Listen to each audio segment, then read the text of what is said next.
two beautiful trembling aspens in our backyard. Their white bark and dark markings always stood out, especially when the wind moved through the leaves. But after one really bad storm, we woke up to find that one of the trees had snapped and fallen down. My teenage daughter decided she was going to chop it up herself. She grabbed an axe, stood over that tree with determination, and tried with all her might. The problem was, she had absolutely no idea what she was doing. Not a single piece came off that tree. But honestly, that's part of why I love this moment so much. It wasn't about being good at it. It was about being willing to try. Kids learn by doing, by failing, by laughing at themselves, and by trying again. And even if the tree won that day, she still looked pretty tough trying.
There are a lot of ways to build a dream. Some people inherit money, some people start businesses, and some people slowly build toward their goals one small step at a time. For our family, one of those small steps became cleaning ditches and roadsides for cans and recyclables. Sometimes, because of my health, my husband and I would stay in the vehicle while the kids cleaned along the roadside. Other times, we would all walk together for miles under the open country sky. We usually tried to stay closest to whoever was farthest behind so nobody felt left alone. Sometimes one of the kids would naturally get farther ahead while collecting cans, but we still stayed fairly close together along the road. Bag after bag, mile after mile, we picked up cans and bottles that others had tossed aside.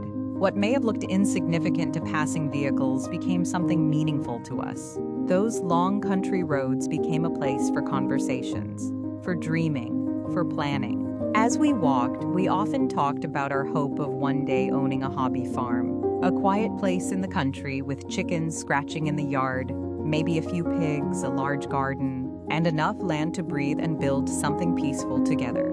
There was something healing about those days, the fresh air, the quiet, the sound of gravel beneath our boots, the feeling that even small acts of care still mattered.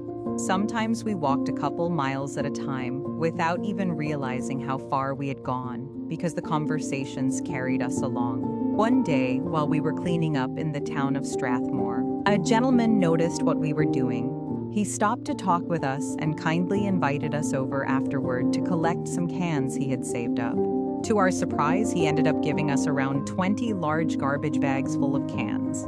It felt like such an unexpected blessing and encouragement, not just because of the cans themselves, but because someone had noticed what the kids were doing and appreciated it enough to help.